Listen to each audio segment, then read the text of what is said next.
ajma'in, amma ba'd. Yang pertama dan yang utama adalah kita panjatkan syukur kehadirat Allah Subhanahu wa taala yang mana pada hari ini kita diberikan nikmat iman, nikmat Islam, nikmat mengenal sunnah dan nikmat sehat. Dan tak lupa pula kita panjatkan, kita berikan selawat kepada Nabi kita. Salawat serta salamnya kepada Nabi kita Muhammad sallallahu alaihi wasallam berserta sahabat, keluarga dan para pengikutnya sampai akhir zaman kelaknya nanti insyaallah taala. Dan tak lupa pula saya ucapkan terima kasih kepada panitia DKM serta yang menangani hal ini sehingga terselenggaranya seminar kesehatan pada ba'da zuhur yang insyaallah di rumah Allah, dan semoga Allah Subhanahu wa taala memudahkan dalam urusan hal ini insyaallah, amin. Adapun materi yang saya angkat pada siang hari ini yakni al-himya usul at-tib, yakni pokok dasar dari pengobatan. Yang namanya pokok tentunya intinya, bukan cabangnya, bukan pula rantingnya, pokoknya, intisarinya. Ini yang dimaksud dengan kaidah pengobatan at-tibun nabi atau pengobatan klasik yang saat ini yang kami sosialisasikan atau kami berikan informasi pada saat ini. Adapun bicara tentang pengobatan, tentunya sejak kapan pengobatan ini dimulai? Ini dalam pertanyaan kita. Pengobatan ini dimulai semenjak Allah menurunkan manusia yang pertama ke muka bumi ini, yakni Nabi Adam alaihi wasallam. Di mana pada waktu itu tentunya secara fitrah manusia atau makhluk di muka bumi ini ada yang namanya sunatullah, secara fitrahnya. Bila mana kita dalam keadaan lapar, tentunya ingin makan. Bila mana dalam keadaan haus, tentunya kita ingin minum. Bila mana kita dalam keadaan dingin ataupun malam hari, tentunya berselimut. Ini yang namanya awalnya pengobatan, at-tib atau pengobatan. Bila mana kita melanggar atau tidak melakukan hal ini, tentunya kita akan sakit. Contoh, kita tidak makan-makan dan kondisi tubuh kita akan dalam keadaan lemah, ataupun kita tidak minum. Dan ini sudah fitrahnya, baik manusia maupun makhluk di muka bumi ini. Ini secara sunatullah sudah demikian. Ini asal muasalnya at-tib atau pengobatan. Selanjutnya dari Nabi Adam alaihi salam berkembang kepada anak dan cucunya.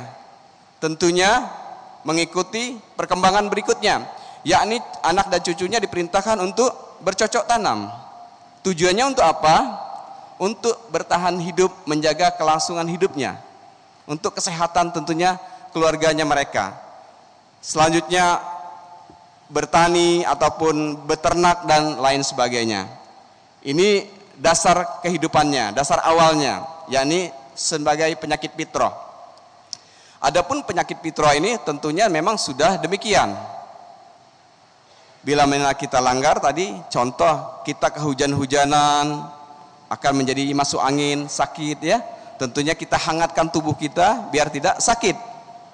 Kalau kita terasa haus, kita segera minum agar menyegerakan minum ini. Dengan itu maka akan membasahi tenggorokan kita, menguatkan lambung kita sehingga menguatkan organ kolbu kita dan organ-organ yang lainnya. Ini memang demikian ya. Adapun selanjutnya perkembangan penyakit ini tentunya akan berkembang terus.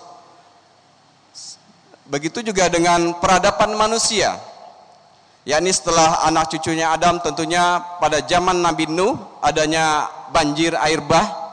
Di situ ada sekelompok ataupun yang sudah ditetapkan oleh Allah Subhanahu wa taala, yakni berpasang-pasangan. Kaum mukmin, kaum muslimin, orang yang soleh pada waktu itu menaiki perahu agar selamat dari banjir bah atau kiamat kecil pada zaman itu ya. Semuanya banjir. Baik makhluk hidup pun berpasang-pasangan. Nah kemudian setelah banjir bah ini selesai, tentunya ada yang namanya komunitas, terbentuknya suatu kelompok ataupun terbentuknya suatu peradaban. Nah peradaban ini tentunya berkembang terus dan berkembang terus, di mana peradaban ini ada yang namanya Mesopotamia, ada Mesir, ada Yunani kuno, ada China, dan peradaban Arab, India, dan peradaban-peradaban yang tua lainnya. Disinilah berkembang terus pengembangan pengobatan ini, tentunya demikian. Adapun kita sebagai kaum muslimin, pengobatannya seperti apakah yang kita inginkan? Ini pertanyaan besar buat kita semua. Kalau saya tanya kepada bapak atau yang ibu yang hadir di sini, pengobatan seperti apa yang kita inginkan? Ada yang bisa jawab tentunya? Fadal kalau yang mau jawab.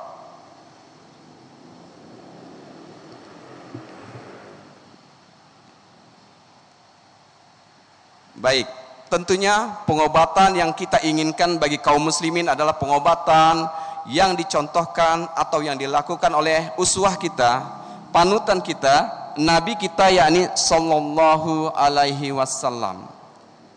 Nah ini tentunya yang kita inginkan, karena kita sebagai kaum muslimin,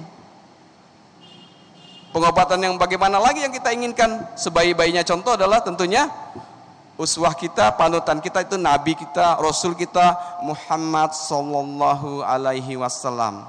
Inilah tentunya keutamaan yang utama daripada yang utama yang lainnya.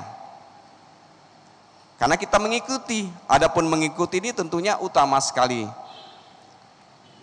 bagi kita tentunya, dan bagi kaum muslimin pada khususnya, pada umumnya. Adapun Al-Imam Ibnul Qayyim Al-Jauziyah rahimahullah berkata dalam Zadul Ma'adnya,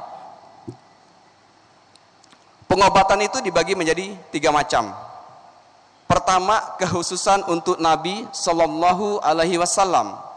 Adapun selanjutnya yakni khusus untuk bangsa Hijaz, yakni Timur Tengah, Arab dan sekitarnya.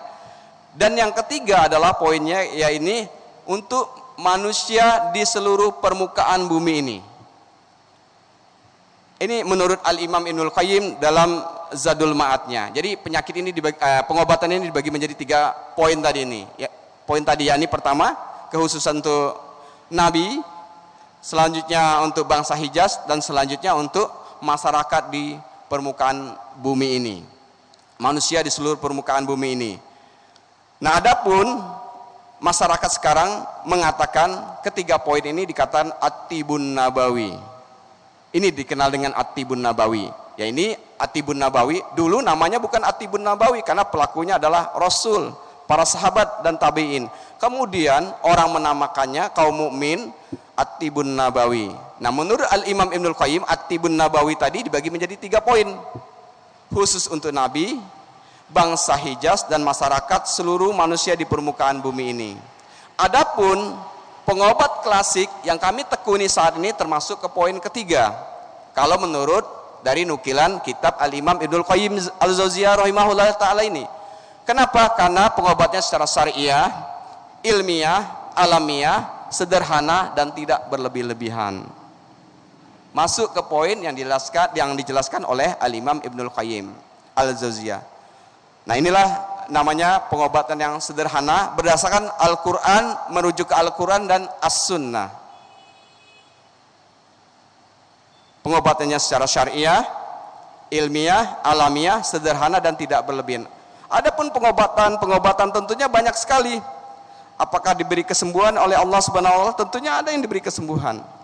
Namun apakah itu diridhoi oleh Allah Subhanahu wa Ta'ala? Tentunya ini yang perlu dikaji ulang lagi, perlu diteliti ulang lagi.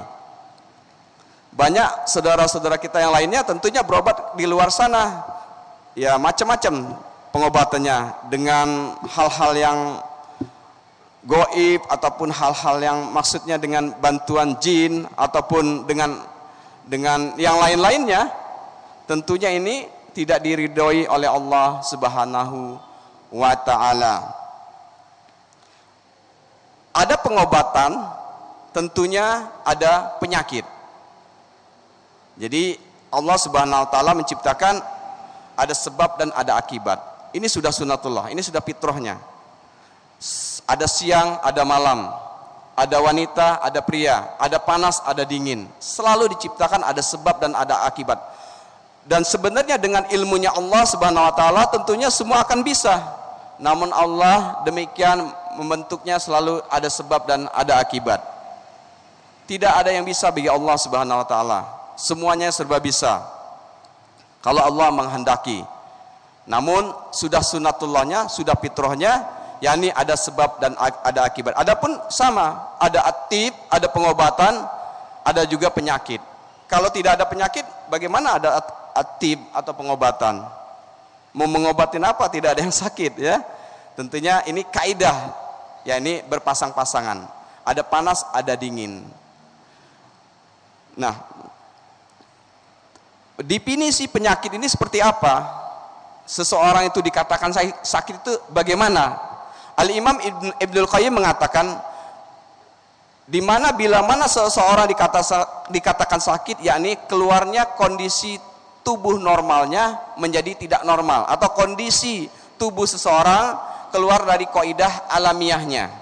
Jadi keluar kaidah tubuh seseorang dari alamiahnya, ini dikatakan sakit oleh menurut Al-Imam Ibnul Qayyim Al-Jauziyah rahimahullah. Baik kelebihan panas, yang panas ini dimaksudkan haroroh dalam ilmu at-tib atau ilmu pengobatan klasik, yakni haroroh. Ada ataupun kelebihan dingin, yakni rutubah ataupun sifatnya burudah, sifatnya dingin. Bila mana kedua hal ini lebih, maka kata Imam Ibnul Qayyim dikatakan sakit. Secara umum demikian. Nanti kita rinci lagi lebih detail lagi insyaallah taala kalaupun ada waktu pada siang hari ini. Kalau manusia sakit boleh ditanya rasanya apa? Panas apa dingin? Itu yang dirasakan biasanya, ya. Dingin, panas. Nah, bila mana berlebihan panasnya atau harorohnya, ini dikatakan sakit menurut Al-Imam Ibnul Qayyim Al-Jauziyah, atau sebaliknya. Jadi dikatakan sakit keluar kondisi normal alamiahnya. Pengobat klasik dalam hal ini yakni merujuk kenapa penyakit bisa disembuhkan. Tentunya ada nasnya, karena tadi At-Tibun Nabawi merujuk ke Al-Quran dan As-Sunnah. Jadi mendekatkan, berusaha untuk selalu mendekatkan ke Al-Quran dan As-Sunnah, yakni dari Abu Hurairah radhiyallahu anhu, Nabi Shallallahu alaihi wasallam bersabda, yakni Allah tidak akan menurunkan penyakit melainkan menurunkan obatnya juga. Hadis sahih Al-Imam Bukhari rahimahullahu taala. Jadi ini landasannya, setiap penyakit itu ada obatnya.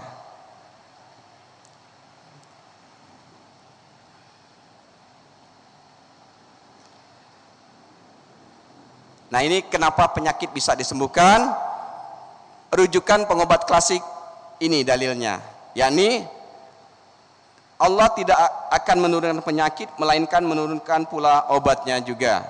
Dalam musnadnya Al-Imam Ahmad, yakni tidaklah Allah menurunkan penyakit melainkan Dia telah menurunkan obatnya, diketahui oleh orang yang mengetahuinya dan tidak diketahui bagi orang-orang yang jahil ataupun tidak mengetahuinya. Maknanya dalam hal ini yakni dengan ilmu. Jadi dengan ilmu kita bisa mengetahui penyakit, dan dengan ilmu kita bisa mengetahui obatnya. Jadi bukan sekedar mempraduga atau sekedar copy paste obat, ataupun sekedar sipulan dulu sakit makan ini jadi sembuh. Tidak demikian. Yang dimaksud di sini adalah dengan ilmu. Jadi yang dimaksud dengan ilmu yakni melalui pengetahuan yang paham di bidangnya. Diagnose dan analisa ditegakkan, baru dia bisa menentukan apa yang harus dilakukan dalam bentuk terapinya. Bila mana tidak ada ini, maka tidak demikian seharusnya. Jadi yang dimaksudkan pengertian di sini yakni para ulama menafsirkan yakni dengan ilmu.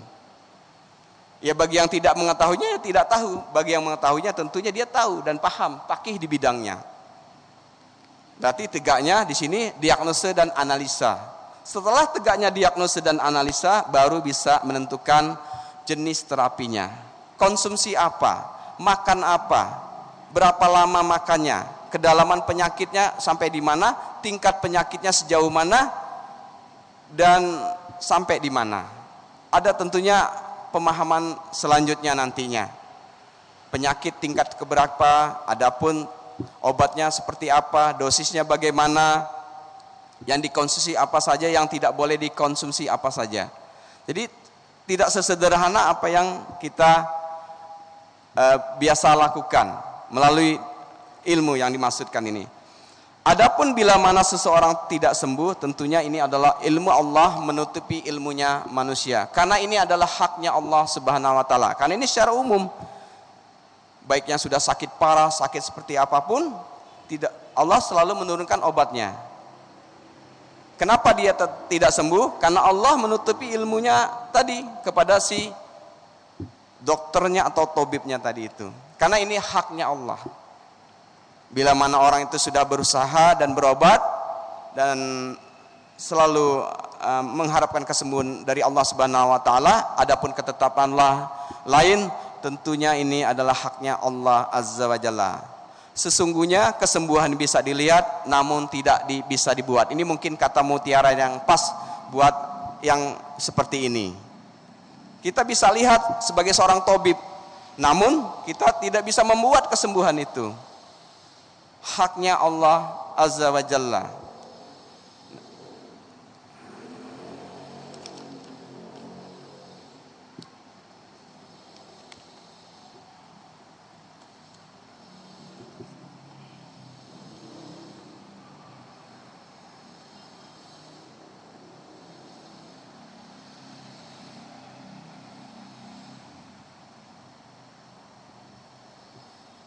Taib, adapun selanjutnya tadi kita sambung lagi, yakni apa obatnya? Dalam hal ini obatnya kami merujuk ke firman Allah Subhanahu wa taala, yakni pengobat klasik atau At-Tibbun Nabawi ini merujuk kepada surat Al-A'raf ayat 31.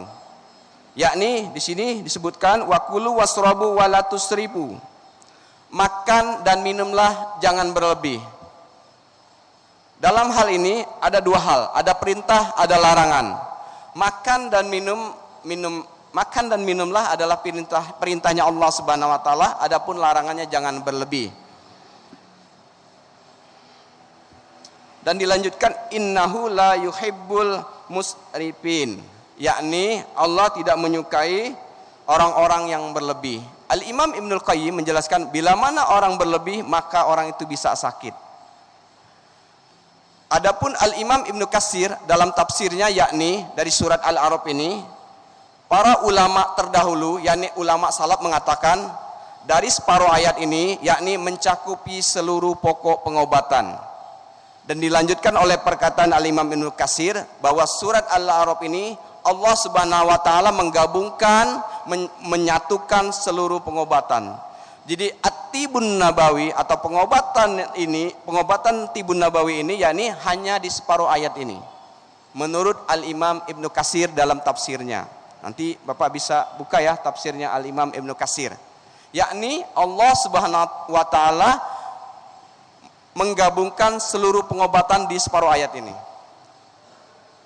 Dan tadi itu perkataan ulama salaf dulu berkata, menurut Al-Imam Ibnu Katsir tadi, yakni separuh ayat Al-A'raf ini mencakupi seluruh pokok pengobatan. Al-A'raf ayat 31 ya Pak ya, mencakupi seluruh pokok pengobatan. Kalau saudara-saudari atau Bapak Ibu yang hadir di sini bertanya kepada saya, Abu Muslim, obatnya apa ya kalau saya sakit? Nah, tentunya kita lihat tadi di surat Al-A'raf. Makan dan minum perintahnya Allah, jangan berlebihan. Bila mana berlebihan, kata Al-Imam Ibnul Qayyim, yakni akan sakit atau berpenyakit. Dan tadi sudah dijelaskan, penyakit itu ada penyakit tentunya ada panas dan ada dingin, ya, ada haroroh, ada rutubah. Namun banyak penjelasan dijelaskan oleh Al-Imam Ibnul Qayyim ini, yakni sangat rinci ya nantinya insyaallah taala kalau ada waktunya. Nah, Demikian menurut tafsir Al-Imam Ibnu Katsir. Jadi di separuh ayat ini Allah menyatukan seluruhnya pengobatan. Jadi di separuh ayat ini saja, Pak. Adapun Al-Imam Qurtubi dalam tafsirnya, yakni pengobatan itu ada dua cara, ada dua hal. Himyah sebagian, dawa sebagian. Maksudnya himyah yakni berpantang, dawa pengobatan. Bila mana seseorang menggabungkan kedua hal ini, maka menurut Al-Imam Qurtubi dalam tafsirnya, biiznillah Allah angkat penyakitnya. Adapun seseorang ad-dawa berobat atau pengobatan namun tidak menjalankan himyah, tidak berpantang, maka kata Al-Imam Qurtubi tidak berguna pengobatannya. Jadi Bapak nanti mungkin berobat ke saya kasih pantangannya. Namun Bapak tidak menjalankan pantangannya, kita merujuk ke tafsir Al-Imam Qurtubi, yakni tidak berguna pengobatannya. Kok enggak sembuh-sembuh ya, misalnya bisa jadi tidak berpantang. Misalnya disuruh tidak makan ini, nggak apa-apa dimakan saja kan gitu ya. Nah ini kita melihat tadi itu rujukannya. Adapun bila mana seseorang melakukan himyah atau berpantang, maksud himyah ini yakni menurut Al-Imam Qurtubi yakni menjaga segala sesuatu agar materi badan kita tidak sakit. Contoh seperti apa? Makan berlebih sakit nggak materi badan kita? Berarti bila mana makan berlebih tidak berpantang atau tidak al-himyah tadi ini. Contoh selanjutnya, bila mana kita sudah sholat subuh, kita tidur lagi. Kira-kira menyakiti materi badan nggak? Menyakiti materi badan. Berarti bila mana seseorang ba'da subuh langsung tidur, maka dia tidak al-himyah. Contoh, pagi-pagi harusnya olahraga. Kenapa harus olahraga? Olahraga ringan, cukup keluar keringat atau muka memerah, cukup ya. Karena bila mana kita tidur, makanan itu terurai oleh harorohnya kolbu, panasnya kolbu. Bila mana panasnya kolbu tidak maksimal mengurai makanan, maka ada sisa. Bila mana ada sisa, maka bila mana sisa itu tidak dikeluarkan atau istiprok, maka akan merusak materi tubuh kita, maka akan menyakiti materi tubuh kita. Maka itu harus dikeluarkan dengan cara kita berolahraga. Contoh misalnya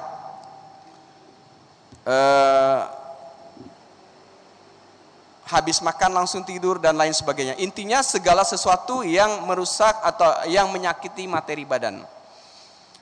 Marah, bila mana tidak bersabar dalam marahnya, rusak tidak materi badannya? Rusak sekali. Maka dia harus bersabar. Maka ada hadis la taghdab. Demikian ya. Jadi ini kaidahnya dalam kesehatan At-Tibbun Nabawi. Jadi menurut Al-Imam Ibnul Qayyim, menurut Al-Imam Qurtubi tadi dalam tafsirnya, yakni pengobatan itu ada dua hal, ada dua cara. Himyah sebagian dan sebagiannya dawa. Bila mana seseorang menggabungkan kedua hal ini, biiznillah Allah angkat penyakitnya. Ini menurut tafsir Al-Imam Qurtubi di surat Al-A'raf ayat 31 di jilid 7 kalau terbitan pustaka Imam As-Syafi'i. Nanti bisa dilihat di sana apa ya. Adapun Al-Imam Qurtubi mengeluarkan dalil dari sabda Nabi sallallahu alaihi wasallam, aslu kulli dawain al-himyah. Pokok seluruh pengobatan itu adalah al-himyah. Ini landasannya sangat kuat sekali. Jadi pokok seluruh pengobatan itu adalah himyah tadi, al-himyah tadi itu. Pokok seluruh dawa, maksudnya dawa di sini pengobatan adalah al-himyah. Jadi ini yang dikeluarkan oleh Al-Imam Qurtubi. Jadi menjaga agar materi kita tidak sakit ataupun menjaga materi badan kita tidak tersakiti. Dari sisi makanan, dari sisi pola hidup dalam kesehariannya, dan dari sisi tidurnya.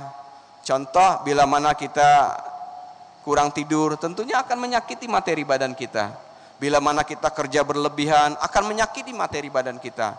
Bila mana kita segala sesuatu yang berlebih ini akan menyakiti badan kita. Berarti seseorang ini atau ini tidak berpantang, tidak menjalankan himyah atau al-himyah tadi ini. Jadi ini adalah kaidah usul, kaidah pokok bahwa pengobatan itu berlandaskan tadi itu, nas-nas yang tadi itu. Berawal yakni setiap penyakit ada obatnya. Karena dari hadis Sahih Bukhari yang diriwayatkan dari Abu Hurairah radhiyallahu anhu tadi ini, yakni tidaklah Allah menurunkan penyakit melainkan menurunkan pula obatnya. Dalam Sahih Muslim juga ada, dalam Musnadnya Al-Imam Ahmad juga ada. Sama, redaksinya beda-beda sedikit saja. Adapun obatnya apa tadi? Maka pengobat klasik merujuk kepada yakni surat Al-A'raf yang sudah ditafsir oleh Al-Imam Ibnu Katsir dan Al-Imam Qurtubi tadi itu. Nah, ini obatnya. Adapun makan dan minum ini bisa menyehatkan dan bisa menyakitkan badan kita. Kalau kita sehat yakni tidak makan berlebih. Adapun berlebih akan menjadi sakit. Bisa jadi obat, bisa juga jadi penyakit. Nah, ini perlu diperhatikan Bapak Ibu semua. Jadi pada zaman Ali bin Husain, yakni cucunya Ali, jadi namanya juga Ali, itu ditanya oleh orang Nasoro. Ya Ali, namanya Ali juga kan, bin Husain. Di agama kalian tidak diajarkan tentang ilmu kesehatan. Ini orang Nasoro ini bahasanya rada-rada gimana ya, namanya beda agama. Namun Ali bin Husain menjelaskan, yakni di agama kami telah lengkap diajarkan tentang kesehatan. Yakni Ali bin Husain ini menjelaskan tentang separuh ayat Al-A'raf ini. Kalau begitu, di agama kalian telah sempurna, kata orang Nasoro tadi ini. Yakni telah lengkap agama kalian. Yakni bila mana seorang mukmin atau muslim mengamalkan surat Al-A'raf ini, maka sempurnalah kesehatannya. Yakni makan dan minum jangan berlebih. Adapun berlebih ini tentunya dari sisi quantity dan quality kalau ditinjau dari sisi kesehatan. Mutunya, jumlahnya. Tentunya kita tahu kalau jumlah banyak ini akan berlebih. Contoh, bila sesuatu kita makan sudah kelihatan secara fisiknya kalau berlebihan itu. Dari sisi mutu, nah ini yang kadang orang tidak ada ilmunya. Kita harus ada ilmunya kalau dari sisi mutu. Mudah-mudahan nanti di sesi tanya jawab ada, mungkin ada yang bertanya, nanti saya bisa jelaskan. Tapi kita lanjutkan dulu penjelasan yang berikutnya. Adapun menurut Al-Imam Qurtubi, yakni Al-Imam Qurtubi mengambil suatu riwayat dari kaum mukmin makan dengan satu usus, adapun kaum kufar atau bukan orang mukmin atau bukan orang muslim makan dengan 7 usus. Maknanya makan orang mukmin itu sangat sedikit sekali. Adapun kaum kufar perbandingannya berbanding 7. Nah, adapun bila mana dalam keadaan terpaksa, yakni kita masuk ke merujuk ke yakni hadis Nabi Shallallahu Alaihi Wasallam, yakni sepertiganya untuk makanan, sepertiganya untuk air, sepertiganya untuk udara. Ini sudah yang paling maksimalnya, sudah dalam keadaan terpaksa dilakukan oleh kaum mukmin. Ya ini ya mungkin dia kerjanya berat, pekerja luar biasa atau kerja keras dan lain sebagainya. Ini yang dimaksudkan dengan sepertiga dan sepertiga dan sepertiga ini. Sepertiga makanan, sepertiga angin dan sepertiga air. Bila mana lebih dari sepertiga ini sangat berlebihan sekali. Nah, yang dimaksudkan di sini makan dan minum tidak berlebih ini yakni kaum mukmin yakni cukup makan untuk menguatkan tulang dan hanya untuk beribadah kepada Allah Subhanahu wa taala dan untuk melanjutkan generasi berikutnya. Maksudnya untuk keturunan. Ini fungsi makan dan minum, tidak lebih dari itu. Adapun bila mana berlebih, maka Imam Ibnu Qayyim menjelaskan tadi, maka orang itu akan berpenyakit. Karena diolah namun tidak dimanfaatkan oleh tubuh kita. Dan ini bisa menimbulkan penyakit. Karena kenapa? Dia tidak melakukan alhimiyah tadi. Bila mana tidak melakukan alhimiyah, maka akan menyakiti materi badan. Sederhana dalam Atibun Nabawi ini, saudara-saudari sekalian, Bapak Ibu semua yang hadir sini, Sangat sederhana sekali. Dan tidak ada literatur pengobatan Islam yang sangat lengkap seperti pengobatan Eropa, pengobatan Yunani, pengobatan China dan lain sebagainya. Kenapa? Sederhana. Ikuti petunjuknya Rasulullah, mengikuti Rasulullah, apa yang diamalkan oleh para sahabat, tabi'in, ut-tabi'in dan ulama yang soleh. Itulah kesehatan yang sejati sesungguhnya, yakni kesehatan kolbu hanya untuk beribadah kepada Allah Subhanahu wa taala, dan selanjutnya tentu kesehatan badan lebih berhak lagi. Kolbunya yang diutamakan, tentunya kesehatan badan akan dapat dan haknya sudah akan mendapatkannya, karena diutamakan kolbunya tadi itu. Kan tidak ada yang lengkap literatur pengobatan sangat rinci sekali dalam pengobatan At-Tibun Nabawi. Apakah karena memang kitab atau mutabahnya hilang pada zaman peperangan dan lain sebagainya, zaman barbar, perang Tartar ketika masuk Baghdad dan lain sebagainya, atau perang salib dan lain sebagainya. Namun kalau perang salib, buku itu diambil, mereka pelajari dan mereka mengetahuinya. Ada beberapa banyak kitab-kitab yang mereka pelajari, contoh tentang pirosah. Orang-orang Inggris itu sangat ahli di bidang pirosah, karena mereka mempelajari kitab kita yang pada itu diambil oleh mereka. Jadi pirosahnya tajam, seperti agen, mata-mata, pirosah dalam hal yang lainnya, itu jago Inggris itu. Karena waktu itu yang mendapatkan kitabnya mereka. Jadi luar biasa, insya Allah ta'ala demikian. Nah, selanjutnya,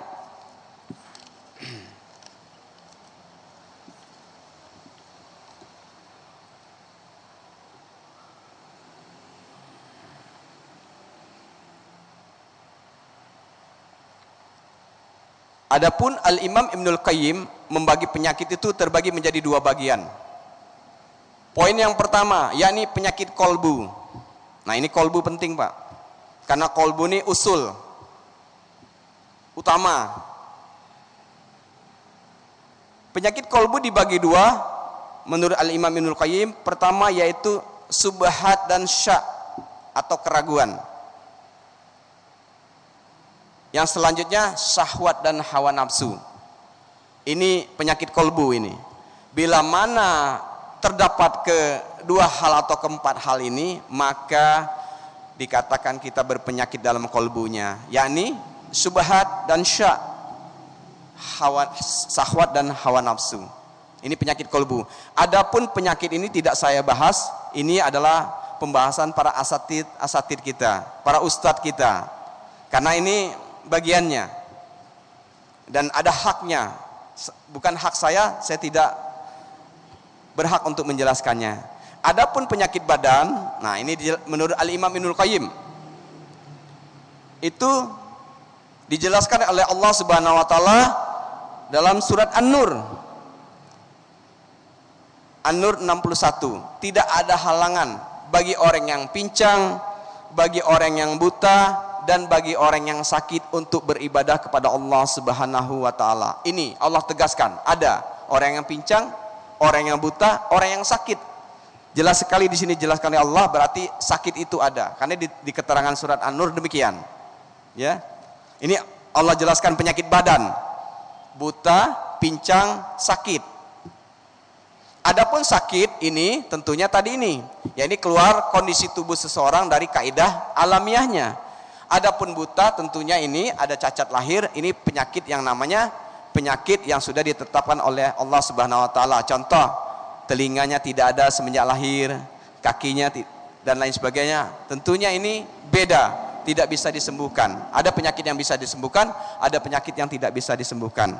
Adapun penyakit yang sakit yang dijelaskan surat An-Nur, ya ini penyakit keluarnya kondisi tubuh seseorang dari kondisi alamiahnya, baik berlebih dalam panas maupun berlebih dalam dingin.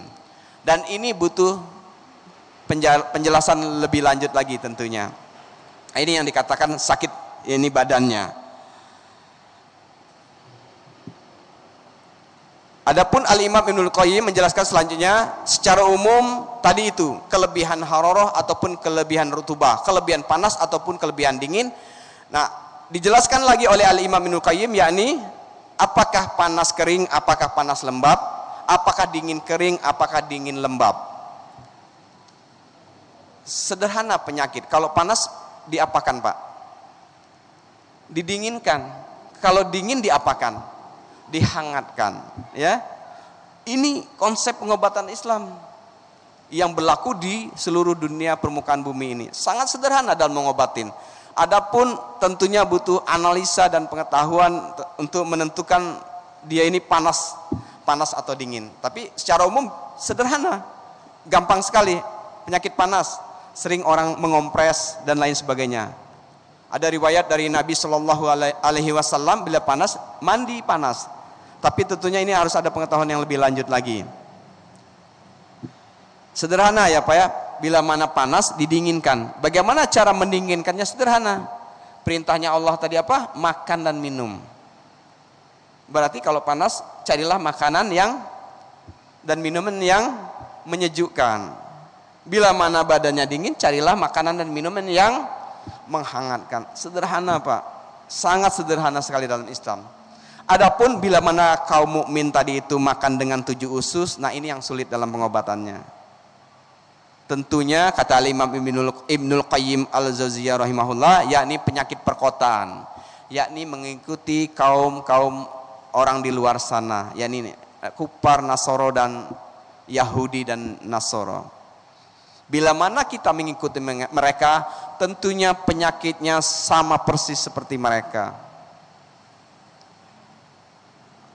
Bila mana kita mengikuti makan dengan 1 usus tadi, beda sekali penyakitnya. Lihat para sahabat, ketika mereka sakit, mereka hanya konsumsi tunggal, yakni habatus sauda, madu ataupun minum air zam-zam, dan mereka langsung sembuh.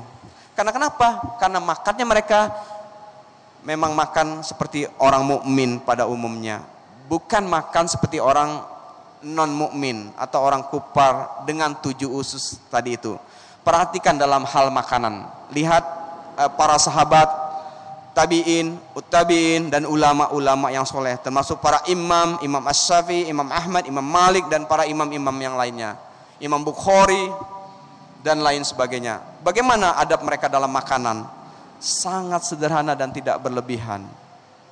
Dan inilah perlu kita perhatikan dalam kehidupan sehari-hari kita, dalam kehidupan keluarga kita, dalam kehidupan kaum muslimin di sekitar kita dan lain sebagainya. Adapun bila mana kita makan seperti mereka makan, tentunya ini penyakit yang memang seperti apa yang mereka dapatkan. Dan ini butuh penelitian yang lebih lanjut lagi. Namun kalau merujuk ke tadi itu, tidaklah Allah menurunkan penyakit, menurunkan pula obatnya juga. Ini secara umum. Tentunya ada, tapi Allah menutupi ilmu manusia karena haknya Allah. Bagaimana ada orang yang sembuh dan ada orang yang tidak sembuh. Semua ada obatnya Pak, sudah diturunkan oleh Allah. Ada obatnya, ada penyakitnya, ada obatnya. Kalau berdasarkan dari rujukan dari hadis sahih Bukhari di musnadnya Imam Ahmad dan sahihnya Muslim yang tadi sudah kita jelaskan di awal. Adapun Allah menutupi ilmunya manusia karena itu adalah haknya Allah Subhanahu wa taala. Taib, selanjutnya tadi sudah bisa dipahami Pak ya, yang poin ketiga adalah pengobatan yang termasuk manusia di seluruh permukaan bumi ini. Tadi Al-Imam Ibnul Qayyim membagi penyakit itu dibagi menjadi 3 poin, 3 macam, 3 bagian. Pertama, kekhususan untuk Nabi Muhammad sallallahu alaihi wasallam, kekhususan untuk bangsa Hijaz, dan untuk manusia di seluruh permukaan bumi ini. Adapun pengobatan klasik termasuk poin yang ketiga, yakni untuk manusia di permukaan, seluruh manusia di permukaan bumi ini. Kenapa demikian pengobat klasik? Selama pengobat itu melakukan pengobatan sederhana, syariah, ilmiah, sederhana dan tidak berlebihan, maka dia termasuk pengobat at-tibun nabawi. Contoh seperti apa? Minum madu, sederhana tidak? Sederhana, termasuk. Contoh makan dan minum, sederhana. Obatnya bisa tanaman, bisa buah, bisa jeruk, bisa apel, bisa padi-padian, biji-bijian, biji-biji apa saja. Biji habatus sauda, air dan lain sebagainya. Jadi ini bila mana tidak sederhana maka tidak termasuk ke pengobatan at-tibun nabawi. Ini menurut Al-Imam Ibnul Qayyim rahimahullah dalam Zadul Ma'adnya tadi. Contoh bapak berobat, tidak sederhana pengobatannya. Kira-kira termasuk tidak? Tentunya tidak. Namun dia sederhana, tapi tidak syariah, termasuk tidak? Tidak juga. Karena ini kaidah. Bila mana tidak syariah, ilmiah, alamiah, sederhana dan tidak berlebihan, di luar itu maka bukan at-tibun nabawi. Adapun khususan tentang Nabi, untuk Nabi beda. Bangsa Hijaz beda, karena masyarakat Hijaz kan ada tersendiri nantinya.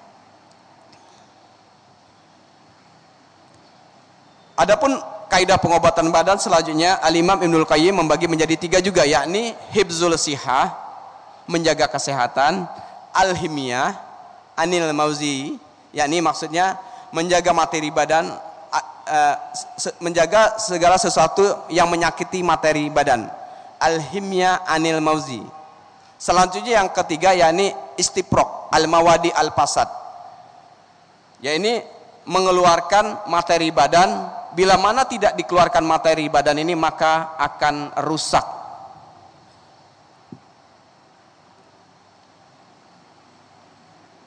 Masih ada waktu ya Pak? Masih ya. Adapun yang dimasukkan hifzul sihah yakni adalah yang utama kaidah pengobatannya. Seutama-utamanya pengobatan yakni yang poin nomor 1 ini yakni hifzul sihah, menjaga kesehatan. Tujuannya yakni hanya untuk beribadah kepada Allah Subhanahu wa taala.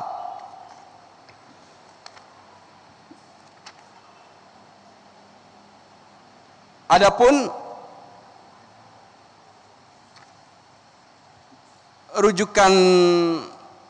rujukannya yakni surat Al-Baqarah ayat 184.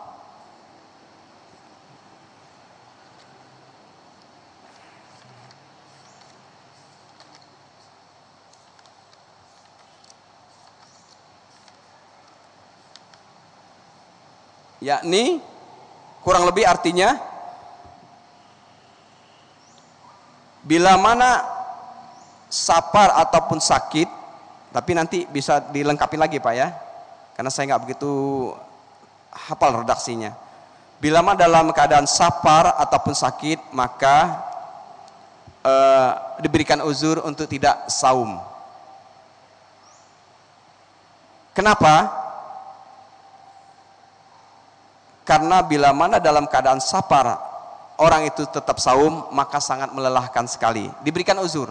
Tapi bila mana dia siap ataupun sanggup tidak mengapa, karena itu suatu keutamaan.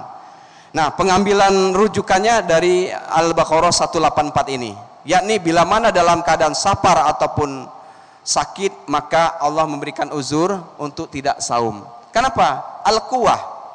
Bila mana dia sakit tidak diberikan makan maka tidak menguatkan tubuhnya, maka lebih mudarat baginya. Bila mana dia diberikan makan maka akan menguatkan. Bila mana kuat maka dia untuk beribadah kepada Allah Subhanahu wa taala. Ini hifzul sihah. Pengambilan rujukannya dari surat Al-Baqarah ayat 184. Jadi al-quwah lebih utama. Adapun al-himyah kedua. Kenapa?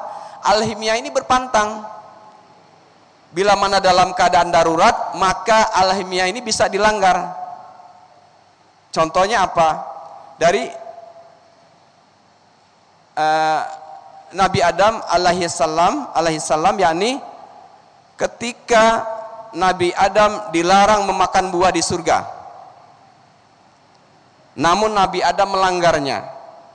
Nabi Adam melanggar larangan Allah Subhanahu wa taala, yakni makanan. Al-himyah termasuknya makanan.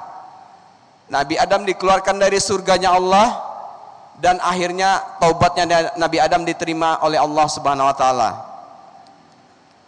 Berarti perintah dan adapun iblis yakni disuruh sujud oleh Allah Subhanahu wa taala. Namun iblis laknatullah tidak mau sujud kepada Allah, maka si iblis ini ada keangkuhan ataupun kesombongan. Adapun dia tidak taat kepada Allah.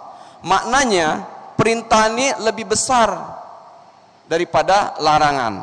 Contoh tadi makanan. Bila mana kita tidak makan dan tidak minum selama dalam hidupnya, apa yang terjadi kepada bapak dan ibu? Karena ini kan perintahnya Allah, makan dan minum.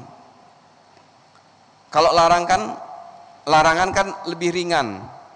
Bapak makan berlebihan mungkin hanya sakit saja. Adapun perintah tentunya ini lebih berat dosanya, ya, karena iblis taubatnya, ya, iblis kekal, tidak ada taubat bagi iblis laknatullah ini, karena dia melanggar apa tadi itu? Perintah. Adapun Nabi Adam alaihi salam yakni melanggar larangan, dilarang memakan buah di surga, namun Nabi Adam melanggarnya karena atas bujuk rayu si iblis laknatullah tadi itu, maka Nabi Adam dikeluarkan dari surganya Allah, dan akhirnya taubatnya Nabi Adam diterima. Begitu juga dengan hifzul siha, yakni hanya taat kepada Allah Subhanahu wa taala. Adapun bila mana kita melanggar hifzul siha, yakni tadi itu bila mana kita dalam keadaan darurat tidak makan misalnya, tentunya akan terjadi yakni lebih modorot lagi, lebih fatal lagi. Adapun memakan makanan yang pantangan kita tidak mengapa dalam keadaan darurat. Banyak tentunya para ustadz menjelaskan hal ini. Dalam keadaan darurat bahkan yang diharamkan pun bisa dimakan. Tapi hanya sekedarnya saja. Begitu juga dengan makanan. Bila mana kita dalam perjalanan tidak ada makanan yang sehat menurut kita, pandangan pengobat klasik, alhimia ini, wah ini enggak alhimia. Namun tidak ada makanan yang lainnya. Tentunya lebih menguatkan bila mana kita makan pantangan itu. Adapun yang kita makan tentunya sekedarnya saja dalam hal ini, tidak memenuhi hawa nafsu yang tadi itu, ya.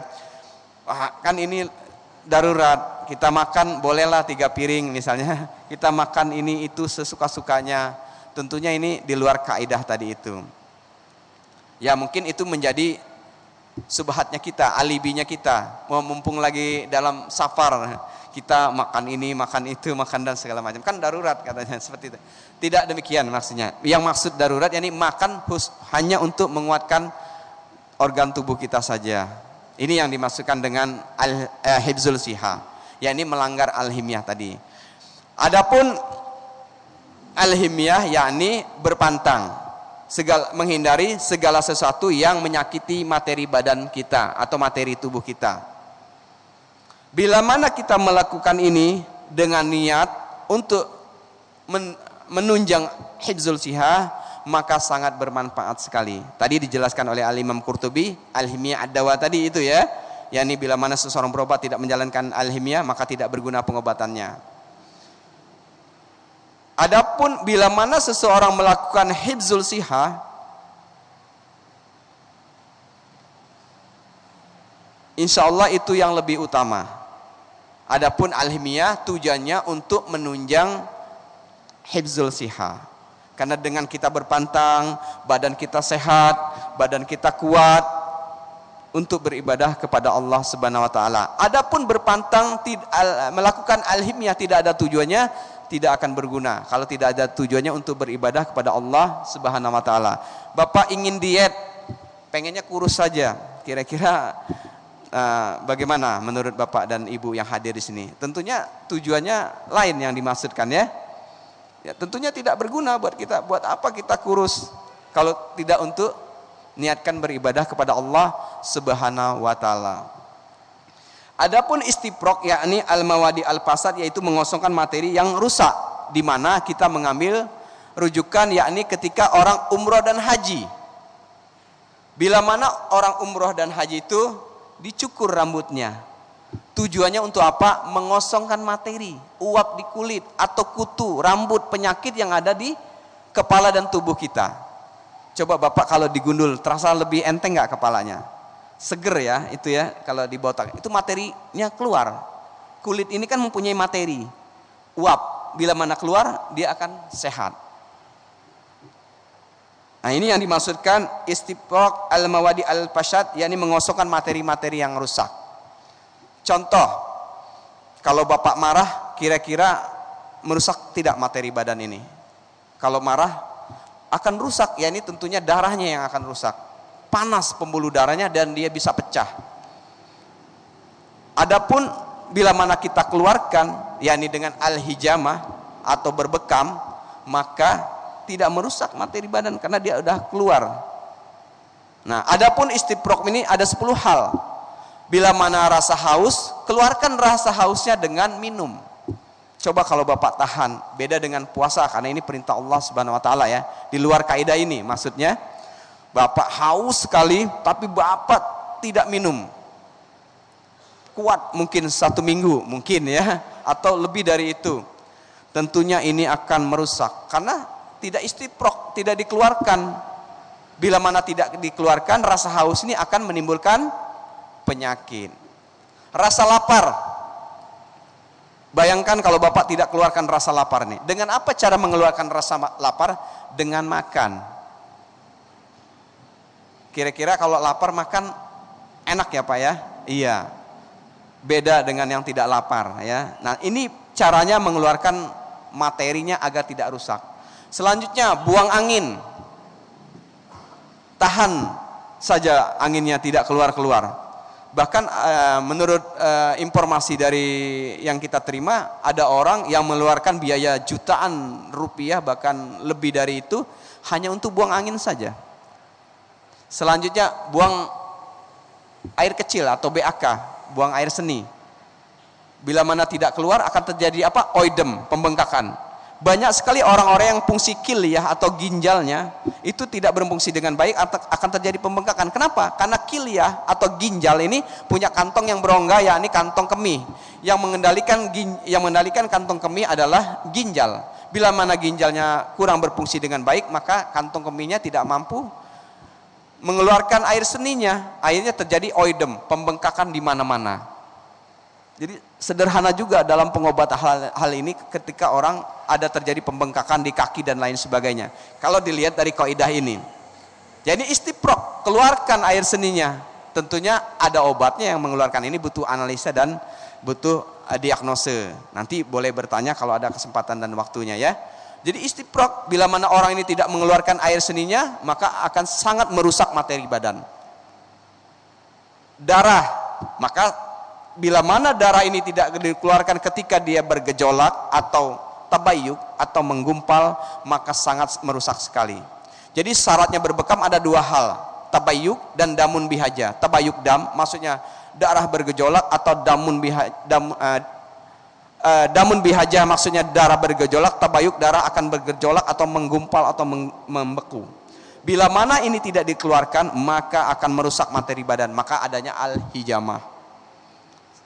Jadi ada orang bekam ya, tapi dia tidak tahu kenapa dia berbekam.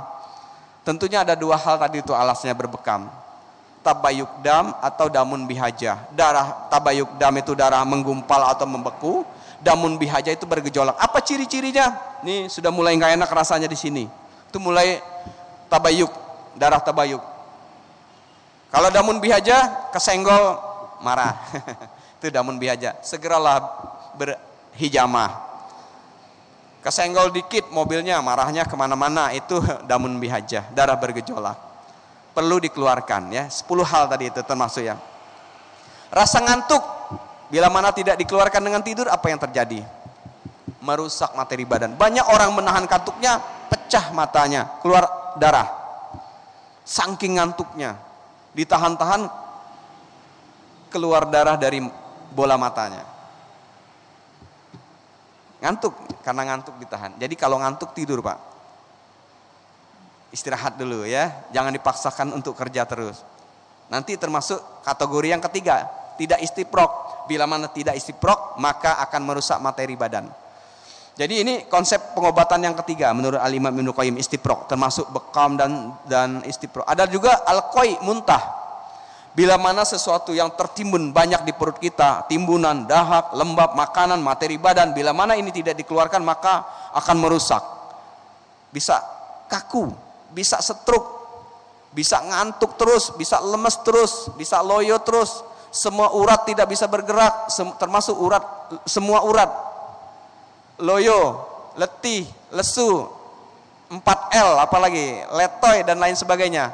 Berarti ada timbunan sesuatu, ini harus dikeluarkan. Bisa saja dengan muntah. Muntah ini ya kaidah harus dikeluarkan. Kalau muntah, anak-anak muntah ya suruh muntah saja. Habis muntah dia seger, sudah enakan. Bisa diberikan makanan-makanan yang tentunya sehat untuk selanjutnya ya. Diberikan buah, minum madu dan lain sebagainya. Tapi jangan diberikan makanan-makanan yang tidak sehat lagi, nanti suatu waktu dia muntah lagi. Sama kalau kita kelebihan ya muntah. Dan muntah ini banyak cara, ada yang masukkan keluar ya. Boleh, tapi hati-hati muntah ini, ada musimnya. Bila musim tertentu dia tidak bisa dilakukan karena akan melukai tihal dan maidah, yaitu lambung dan limpanya. Tihal kalau kata kita perut kecil, maidah perut besar. Ini menurut Al-Imam Ibnul Qayyim Al-Jauziyah rahimahullah. Apalagi tadi? Mani yang meronta. Ada seorang laki-laki berbulan-bulan tidak pulang. Misalnya ya, ini contoh saja ya. Meronta, bila mana tidak dikeluarkan akan merusak materi badan. Bahkan kata Al-Imam Ibnul Qayyim, orang itu bisa gila, stres, marah-marah, tidak tahu juntrungannya, enggak jelas, emosi dan lain sebagainya. Karena dia tidak mengeluarkan sesuatu yang harusnya dikeluarkan. Penyakit. Makanya ada dalam keadaan safar 3 bulan pulang ya. Menurut keterangan hadisnya demikian. Tapi saya tidak tahu, ini menurut yang pernah saya ketahui dari ustadz-ustadz demikian sepertinya. Ya, jadi syaratnya harus pulang ya. Kalau nggak pulang berpenyakit ya. Tadi tidak istiprok. Jadi ini kaidah juga harus dikeluarkan. Bila mana orang sudah dewasa, maka caranya berpuasa dan menundukkan pandangan. Untuk supaya menjaga maninya tidak meronta. Bila mana meronta ini sangat bahaya sekali. Bisa terganggu jiwa, akal dan pikirannya, kolbunya terganggu, karena kolbu singgasananya ruh, jiwa dan akal pikiran. Jadi bila mana dia tidak mengeluarkan akan sangat terganggu sekali. BAB, ada orang yang tidak bisa BAB sangat tersisa sekali rasanya. Saya sudah 2 minggu tidak BAB, masya Allah ya. Penyakit yang luar biasa, hanya tidak bisa BAB saja. Maka ini harus dikeluarkan. Dalam kaidah klasik harus dikeluarkan, atau atibun nabawinya. Sangat sederhana. Bila tidak bisa BAB, tentu kita analisa, kita berikan perintahnya Allah tadi, makan dan minuman, insya Allah Allah angkat penyakitnya. Kalau dia tidak bisa BAB, tidak bisa BAK dan lain sebagainya. Jadi pokok dasar pengobatan hanya makan dan minum, Pak. Dari makanan itu bisa sehat, dari makanan itu juga kita bisa sakit. Kenapa dia sakit? Tadi itu ujung dari ayatnya, berlebih-lebihan. Kenapa dia sehat? Karena dia mentaati perintah Allah, makan dan minum. Kenapa dia sakit? Dia melarang larangan Allah, dia melanggar larangan Allah. Seperti Nabi Adam melanggar larangan Allah, maka Nabi Adam dikeluarkan dari surganya. Seperti iblis, yakni melanggar perintah Allah, maka dia kekal nanti di api neraka. Maknanya ini dalam pawaidnya Al-Imam Ibnul Qayyim sangat panjang dijelaskan, namun tidak saya jelaskan, ini bagiannya Ustadz tentunya, kajian Ustadz yang lebih bagus lagi insyaallah ta'ala, karena ini memang haknya Ustadz, bukan haknya pengobat. Jadi kita secara umum saja. Jadi kaidah pengobatan badan itu ada 3, hifzul siha, al-himyah, dan istiprok al-mawadi al-fasad. Kalau al-himyah anil maudi, menjaga dari perkara yang menyakitkan. Bila mana Bapak makan berlebih, menyakitkan materi badan, hindarkan berlebih.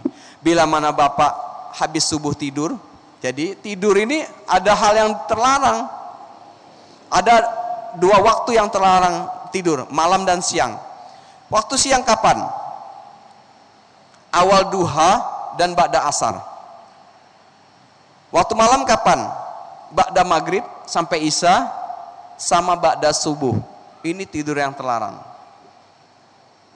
Bila mana kita melakukan ini menurut Al-Imam Ibnul Qayyim, maka kita akan berpenyakit. Coba deh anak Bapak suruh tidur sore-sore terus. Dia lupa mandi mau langsung sekolah. Dia lupa ini hari apa ya, padahal hari Minggu. Dia lupa hafalan-hafalannya, murojaahnya. Dia lupa hafalan-hafalan hadisnya. Kenapa? Karena banyak tidur ba'da asar. Adapun ba'da maghrib tentunya ada hadisnya. Rasulullah tidak tidur ba'da maghrib dan tidak berbincang-bincang ba'da isya. Maksudnya tidurnya Rasulullah itu ba'da isya langsung tidur. Tidur yang paling baik adalah tentunya tidur Rasulullah Sallallahu Alaihi Wasallam. Tapi ini lain waktu kita bahasnya ya, karena pembahasan tidur ini panjang nantinya. Mudah-mudahan kalau ada kesempatan di tempat yang lain atau di sini lagi, insya Allah kita bahas tentang masalah tidur, masalah pasutri, masalah yang lainnya, hubungan suami istri, dan masalah lebih jelas lagi tentang makanan dan minuman, lebih jelas lagi tentang pengobatan dan lain sebagainya. Adapun topik yang kita angkat, tema yang kita angkat pada siang ba'da zuhur ini yakni al-himyah usul at-tib. Al-himyah pokok dasar dari pengobatan. Jadi itu landasan pokok dasar pengobatan. Ya. Kapan mulainya pengobatan? Sejak zaman Nabi Adam alaihi salam, yakni ketika turun ke muka bumi ini. Karena kenapa? Nabi Adam lapar, cari makan. Nabi Adam haus, cari minum. Ini penyakit fitrah namanya, sudah sunnatullah. Nabi Adam kedinginan, tentunya dia cari selimut, apapun selimutnya itu, mungkin daun, mungkin apa, awalnya saya tidak tahu ya. Ketika Nabi Muhammad SAW kedinginan, maka dia berselimut. Nah itu juga dalilnya. Jadi itu sudah fitrahnya. Berkembang dan berkembang, adapun dari usul menjadi cabang, menjadi ranting. Mungkin zaman sekarang ini pengobatan yang di luar sana sudah ranting atau ujung, saya tidak tahu seperti apa rantingnya, seperti apa ujungnya. Dikenal di Jepang ranting. Kaidah usul sama. Ingat tadi setelah banjir besar, banjir bah, manusia di muka makhluk hidup di muka bumi ini sudah mati semua kecuali yang ada di perahunya Nabi Nuh. Akhirnya keringlah banjir ini, mereka membentuk satu komunitas, maka berkembanglah ada Mesopotamia, Mesir kuno, Yunani kuno, China, Pakistan, India. Maka di sana berkembang suatu pengobatan. Di Cina berkembang tidak pengobatan klasik. Berkembang pada zaman 700 sebelum Masehi, Huang de Niching itu sudah menciptakan buku yang sangat luar biasa tentang yin dan yang, panas dan dingin. Sama enggak kaidahnya? Sama, karena usulnya, asalnya dari Nabi Adam alaihissalam, dari kakeknya Nabi Nuh, terus sampai ke Musa dan selanjutnya, Ibrahim dan selanjutnya. Karena usul asalnya sama ya, Pak ya.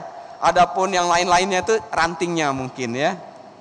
Nah, kaidah usul di sini menurut pandangan atib dan pengobatan tibun nabawi atau pengobatan klasik, ini berdasarkan yakni mendekatkan ke Al-Quran dan As-Sunnah tadi itu. Terus selanjutnya tadi kita sudah bahas yakni kenapa penyakit bisa disembuhkan, karena dalil dari Sahih Bukhari, Musnadnya Al-Imam Ahmad dan Sahihnya Muslim. Apa obatnya? Tadi surat Al-A'raf ayat 31. Wa kulu wasrobu wala tusrifu. Makan dan minumlah jangan berlebih. Bila mana berlebih, kata Al-Imam Ibnul Qayyim, maka akan berpenyakit. Adapun makna makan tadi dijelaskan oleh Al-Imam Qurtubi, kaum mukmin makan dengan 1 usus, adapun kaum kufar makan dengan 7 usus. Perbandingannya sangat jauh sekali. Bila mana kita mengikuti kaum kufar, maka penyakitnya sama, kata Al-Imam Ibnul Qayyim. Tidak ada bedanya. Baik hal dalam hal muamalah dan lain sebagainya. Mungkin itu Ustadz yang lebih lengkap menjelaskannya ya. Selanjutnya Al-Imam Ibnul Qayyim tadi membagi penyakit ada 2, penyakit kolbu dan penyakit badan. Penyakit kolbu yakni subhat, syak. Ya, dan selanjutnya syahwat dan hawa nafsu. Ini penyakit kolbu, Pak. Hindari dari yang tadi ini, subhat dan syak, atau hawa nafsu dan syahwat. Adapun penyakit badan Allah menjelaskan dalam surat An-Nur tadi ayat 61. Tidak ada halangan bagi orang yang buta, pincang dan yang sakit. Tegas sekali, sakit. Dijelaskan. Nah, Al-Imam Ibnul Qayyim membagi penyakit ada 2 secara umum. Panas, dingin. Bila mana lebih panas dia berpenyakit, bila mana lebih dingin dia berpenyakit. Haroroh rutubah atau burudah, sifatnya dingin, burudah itu, Pak. Haroroh itu panas. Kalau kelebihan panas sakit, kalau kelebihan dingin sakit. Adapun banyak lagi. Ada 4 sederhana kata ala Imam Ibnul Qayyim, dan ada 4 yang murakkab, yang lebih tingkat kesulitannya penyakit. Tapi kita tidak bahas dalam hal ini, mungkin lain waktu kita bisa bahas. Ini saya rangkum sedikit. Nah, adapun kaidah pengobatannya dibagi menjadi 3. Hifzul siha, alhimiyah, dan istiprok tadi itu. Hifzul siha menjaga sehat, menjaga kesehatan, yakni tujuannya hanya untuk beribadah kepada Allah. Alhimiyah berpantang untuk menguatkan hifzul siha. Adapun istiprok mengeluarkan materi badan supaya tidak merusak materi badan kita. Ada 10 hal tadi itu. Berarti kaidahnya sudah yang terakhir, mengeluarkan materi badan tuh. Saya kasih contoh. Sabar, ini adalah konsep hifzul siha.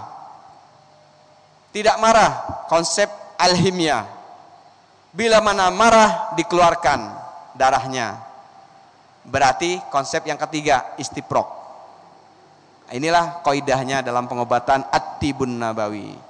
Adapun pokoknya tadi Allah Subhanahu wa taala menggabungkan di surat Al-A'raf tadi ya, tentang pengobatan. Sederhana Pak pengobatan Islam ini ya. Tidak berlebihan. Nah, ini dinamakan at-tibun nabawi. Syariah, ilmiah, alamiah, sederhana dan tidak berlebihan. Adapun kalau tadi kita sakit kenapa tidak sembuh? Nah, ilmunya Allah menutupi manusia karena haknya Allah. Sudah kita berikan obatnya, resepnya dan lain sebagainya, belum diangkat penyakitnya, tentunya Allah punya rencana, ya.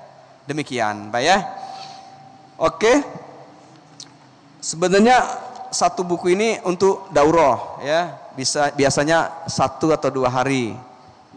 Namun ini kenalan singkat saja dari kaidah dasar tentang kalau dalam ilmu kita baru mau masuk pintunya, mungkin belum masuk, belum juga megang kuncinya, baru mau masuklah ceritanya gitu.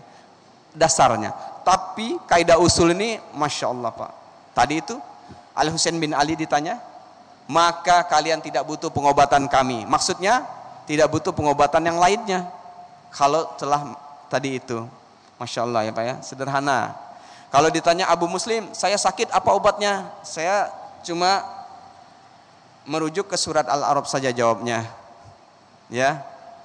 Alhamdulillah ini Ramadan, puasa, ini salah satu luar biasa.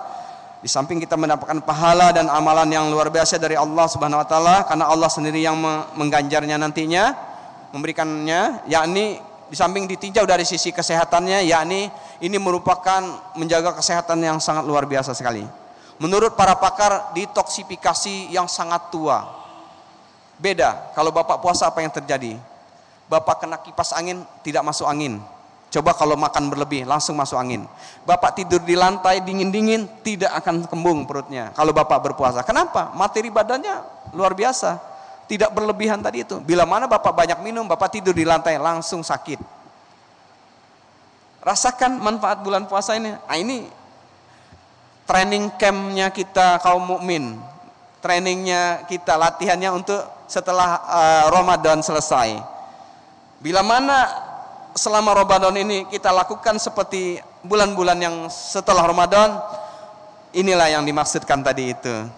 Jadi kita akan mendapatkan kesehatan yang sesungguhnya, kesehatan yang sejati. Karena kolbu kita mendapatkan nutrisi, mendapatkan hilyah atau perhiasan, kolbu kita mendapatkan rangsangan yang sangat luar biasa. Adapun badan kita tentunya berhak juga untuk mendapatkannya. Karena ada sebuah hadis kalau tidak salah demikian, yakni di dada manusia itu ada segumpal daging. Bila mana segumpal daging itu baik, maka baiklah seluruh anggota badannya. Bila mana rusak, maka rusaklah seluruh anggota badannya. Ini kaidah usul, hadis Nabi Bapak dan Ibu yang hadir di sini. Bila mana kaidah ini kita amalkan, ini perkataan awal, pengobatan awal, kaidah usul. Adapun perkataan sahabat yakni Haris bin Kaladah, yakni seorang tabib, di dalam perut manusia itu rumahnya penyakit adalah perut. Ini perkataan bukan dari Nabi, seorang tabib pada zaman sahabat, yakni Haris bin Kaladah. Tapi perkataan Haris bin Kaladah ini didiamkan oleh Rasulullah Sallallahu Alaihi Wasallam. Didiamkan. Tapi ini bukan hadis, karena ini perkataan sahabat. Dan sahabat ini tobib pada zamannya. Pada zaman Nabi dia seorang tobib. Rumahnya penyakit, yakni perut. Hati-hati dengan perut. Para ulama mengatakan hampir seluruh penyakit adanya di madah, yaitu maidah. Apa itu lambung? Pengertiannya maidah. Perut bahasa kitanya. Jadi sumbernya hampir semua penyakit. Ini ulama mengatakan demikian. Betul, tadi sesuai dengan hadis, kaum mukmin makan dengan 1 usus, kaum kufar dengan 7 usus, dan yang dalam tafsir Al-Imam Qurtubi kalau nggak salah jilid 7 dalam tafsir pustaka Imam As-Syafi'i yang terjemahannya. Nanti Bapak bisa baca lebih lengkap, bagus sekali di situ ininya tentang kesehatannya dijelaskan sangat jelas sekali. Adapun Ibnu Muflih ini sedikit menyinggung tentang makanan berlebih, yakni mengatakan dibagi menjadi 3 hal. Secara ekonomi, secara tabiat, dan secara syariat. Ini menurut Al-Imam Ibnu Muflih. Secara ekonomi, yakni manusia ini mampu. Ketika dia mampu, maka apapun yang dia inginkan, dia beli. Bapak lihat tidak nenek moyang kita dulu? Keadaan mereka sederhana. Zaman penjajahan ya, terzolimi, makan apa adanya saja, nasi aking, mungkin apa sajalah yang mereka makan, tidak pernah berpenyakit. Kenapa? Karena mereka kaidahnya tidak mampu membeli tadi itu, karena ekonomi. Selanjutnya karena tabiat manusia ini, kalau sudah tabiatnya memang berlebih ya itu tadi, tabiat, rakus, kata Ibnu Muflih. Bila mana dia itu maka akan berlebih juga.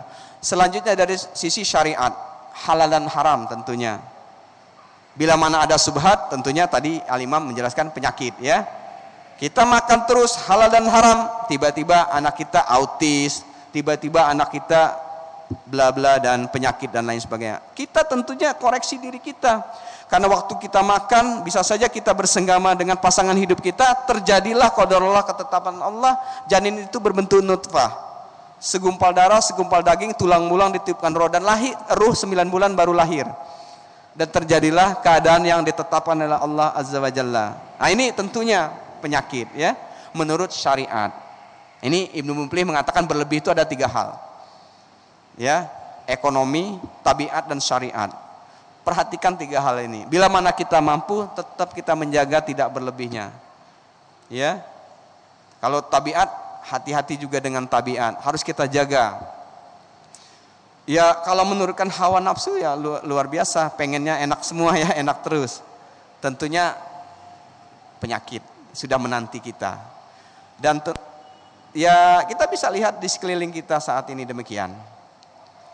Ya, makan apa? Pegel-pegel, minum es pegel-pegel ya, makan ini nggak enak badan, makan itu nggak enak badan, dan lain sebagainya. Mungkin itu saja untuk lebih menghidupkan suasana biar tidak kaku. Kita adakan tanya jawab, insya Allah mungkin bisa diatur oleh panitia dan lain sebagainya. Ada yang mau bertanya mungkin?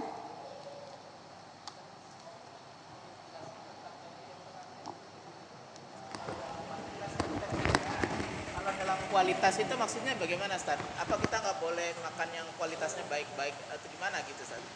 Nah, makna dari sisi berlebih ya ini tentunya dengan ilmu quality dan quantity tadi itu. Tentunya kalau quantity bisa dilihat ya. Adapun quality dalam Islam berlebihan ini luar biasa. Sangat dijelaskan sekali dalam surat Al-A'raf tadi itu.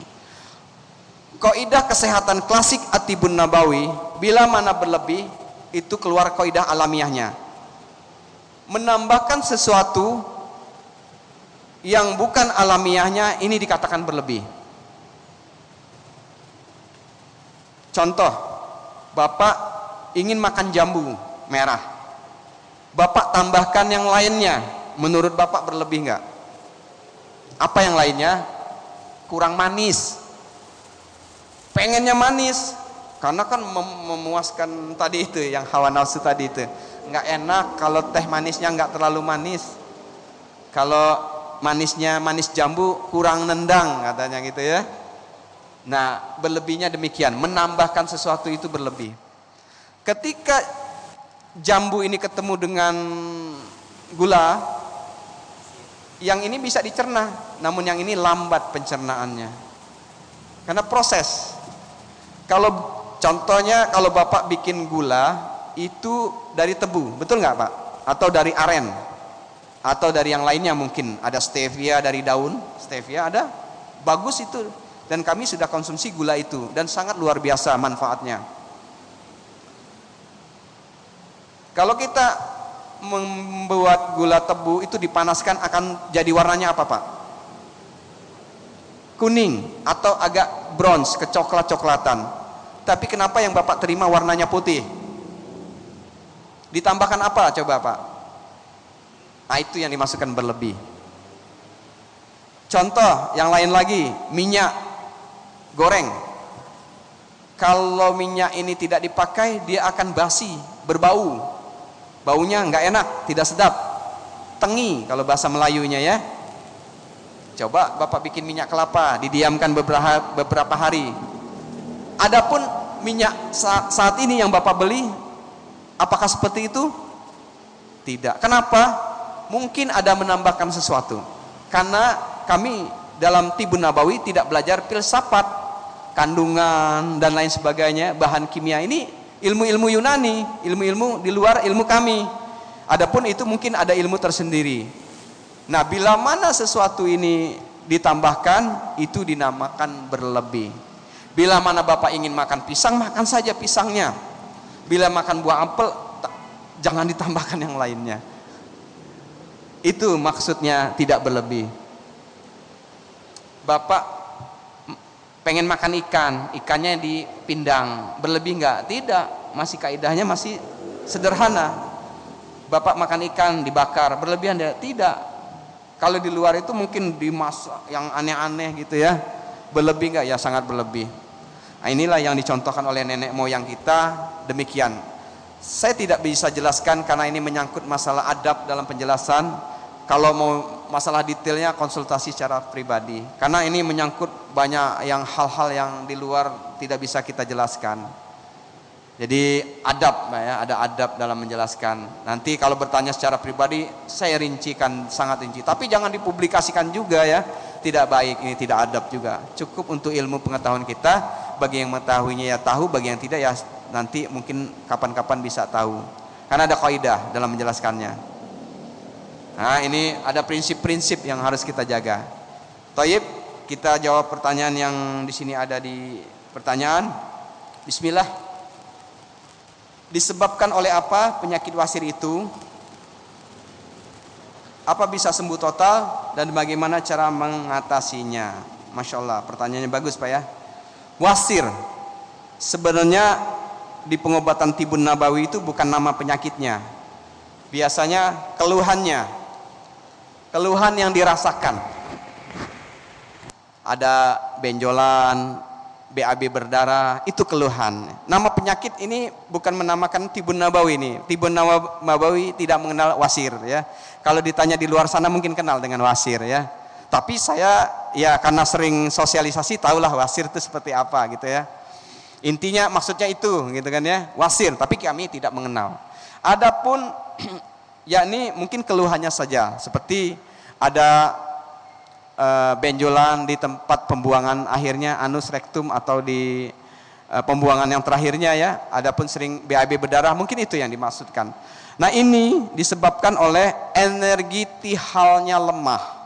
Apa itu tihal? Yakni perut kecil, kata Imam Ibnul Qayyim. Mungkin persamaannya kalau di luar sana limpa. Tihal ini mengendalikan urat dan otot.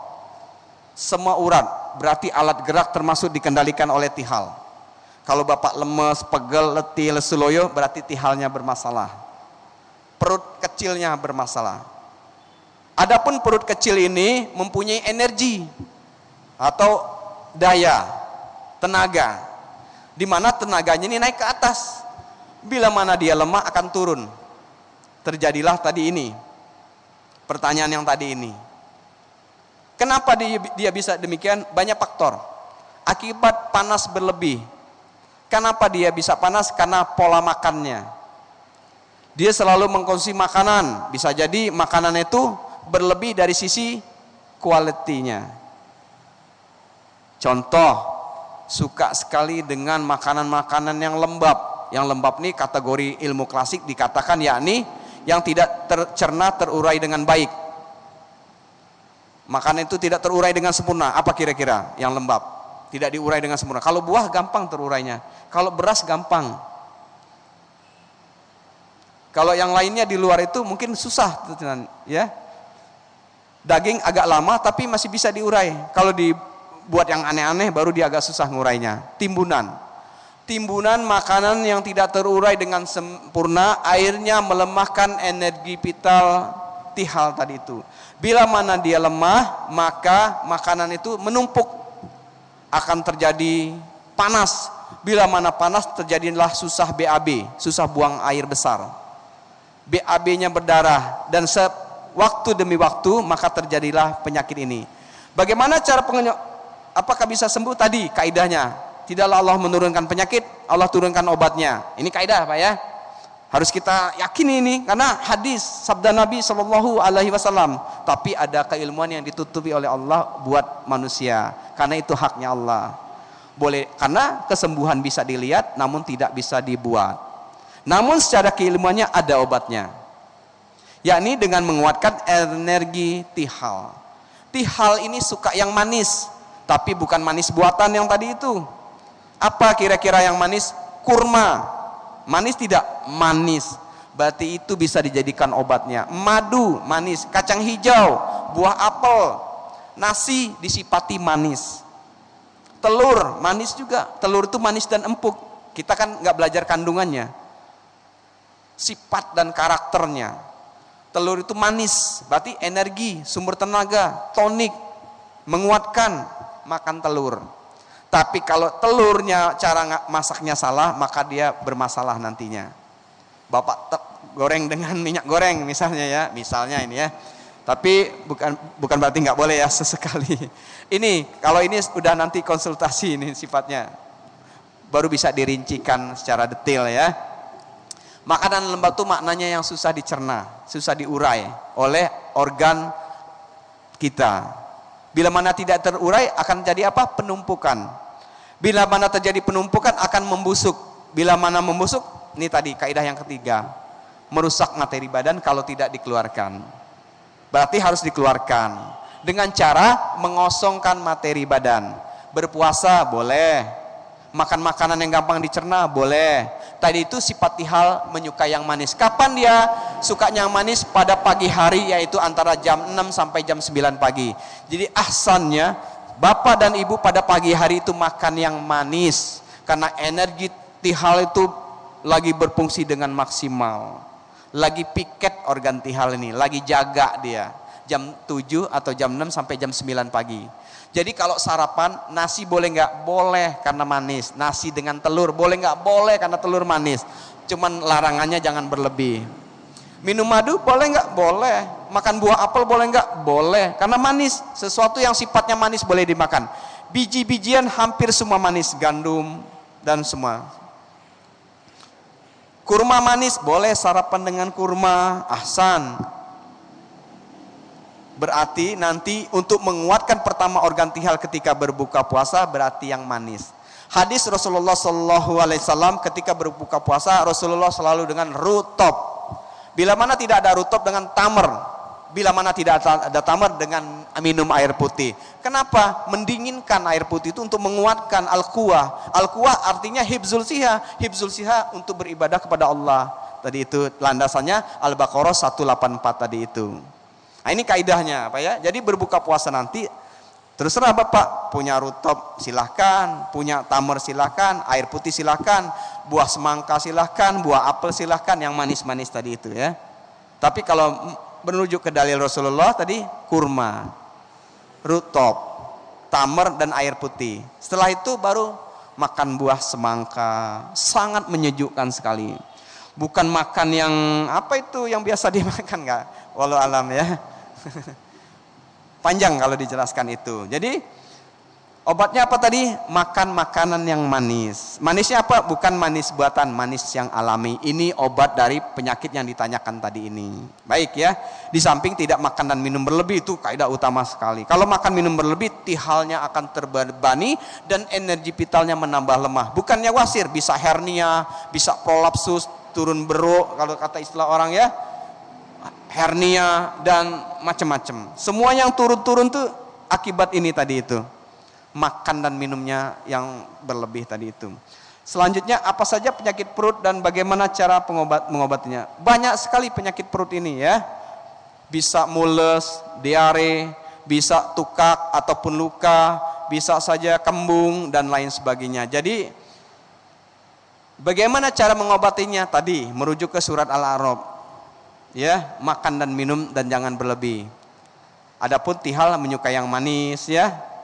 Adapun banyak dijelaskan, jantung piketnya jam berapa, kolbu ya, paru-paru itu ada semua. Kenapa kita siang makannya lebih banyak daripada sarapan pagi? Iya, karena organ kolbu itu udah lagi bekerja pada siang hari. Jam 12 sampai jam 1 siang itu, jam 2 siang itu kolbu kita bekerja. Makanya sebaiknya siang itu ada khailullah, istirahat. Jadi ketika istirahat sejuk kolbu itu. Tapi ada waktu yang tidak boleh juga istirahat. Waktu hujan, waktu dingin, waktu lembab. Karena makanan itu kan menjadi lembab. Ketika tidur dia akan menjadi lembab lagi. Ketika panas itu boleh kita tidur siang Pak. Panas terik sekali seperti di Saudi mungkin ya. Seperti di Indonesia musim panas dan kering. Itu asalnya pada siang hari kita tidur. Menyejukkan kolbu. Kolbunya sehat sejuk. Atau makan makanan yang dia sukai. Nanti bisa ditanyakan lebih ini ya. Untuk makanan apa yang dia sukai pada kolbu dan lain sebagainya, organ-organnya. Assalamualaikum warahmatullahi wabarakatuh. Bagaimana menurut saya, bukan ustadz ya, ini menurut ustadz saya dipanggil Abu Muslim saja. Adapun ustadz yaitu Ustadz Muhtaram, Ustadz Yazid dan ustadz-ustadz yang lainnya ya. Jadi beda ini. Tapi keumuman orang Indonesia memang seperti ini. Jadi sebenarnya ustadz ini haknya luar biasa, berilmu Pak, ilmu din. Namun saya ilmunya hanya badan ya. Al-Imam Asy-Syafi'i mengatakan ilmu itu ada dua. Ilmu hanya ada dua menurut Al-Imam Asy-Syafi'i, ad-din dan ilmu badan, ilmu agama dan ilmu pengobatan. Itulah ilmu menurut Al-Imam Asy-Syafi'i. Dalam mukadimahnya Syekh Salim Al-Hilali tentang At-Tibbun Nabawi. Kalau Bapak baca buku Syekh Salim Al-Hilali, ada tuh mukadimahnya itu. Al-Imam Asy-Syafi'i berkata, ilmu itu ada dua. Al-Imam Asy-Syafi'i rahimahullah, ad-din dan badan tadi itu. Jadi dua ini ilmu Pak. Kalau mau belajar dua hal ini ilmu. Agama dan ilmu pengobatan. Itu menurut Al-Imam Asy-Syafi'i. Bagaimana menurut penggunaan antibiotik? Sukron, apaan? Antibiotik saya tidak ada ilmunya. Jadi salah satu ilmu adalah tidak menjelaskan yang tidak ada ilmunya. Jadi saya tidak bisa menjelaskan karena saya tidak ada ilmunya. Tanyakan yang ada ilmunya. Ini nanyanya ke saudara kita yang disiplin ilmunya yang berbeda, yakni dokter dan lain sebagainya. Jadi saya tidak bisa jawab Pak ya. Ini hal yang pertanyaan penggunaan antibiotik. Karena saya tidak pernah tahu, jadi saya juga tidak pernah menggunakannya karena saya tidak tahu, jadi saya nggak menggunakannya. Mungkin kalau tahu, nggak tahu juga ya, karena memang tidak belajar di sini. Selanjutnya pertanyaannya berikutnya. Apalah sama bekam dengan donor darah? Islam tidak mengajarkan donor darah. Menurut guru saya, Abu Muhammad Paris Al-Kiyanji, hafizahullah ta'ala. Jadi bukan seperti itu. Bukan bekam, beda sekali dengan donor darah. Tidak ada hukumnya kita mendonor darah ini. Tapi namun ditinjau dari disiplin ilmu yang lain ini dibolehkan. Fatwa ulama membolehkan. Namun saya tidak ada ilmunya.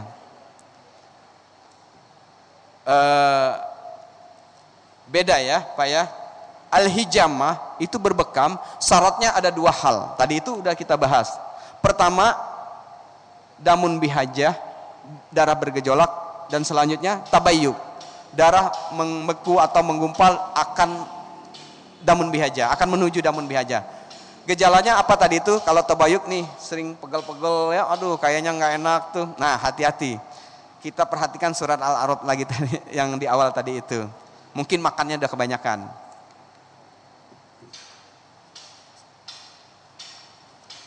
Jadi beda ya, tidak sama. Adapun menurut pengobatan yang lain mungkin sama, saya tidak ada ilmunya. Menurut saya sangat beda. Bekam ini sayatan, menurut hadisnya dengan sayatan. Jadi berbekam dengan sayatan. Mengeluarkan darahnya dengan sayatan. Syaratnya 2 hal tadi itu. Ya, itu bekam. Adapun donor darah, saya tidak tahu tujuannya untuk apa, saya tidak ada ilmunya. Pertanyaannya ini banyak, cukup panjang.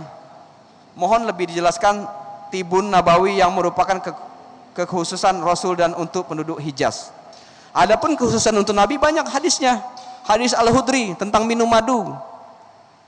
Habatus sauda adalah obat menyembuhkan segala macam penyakit.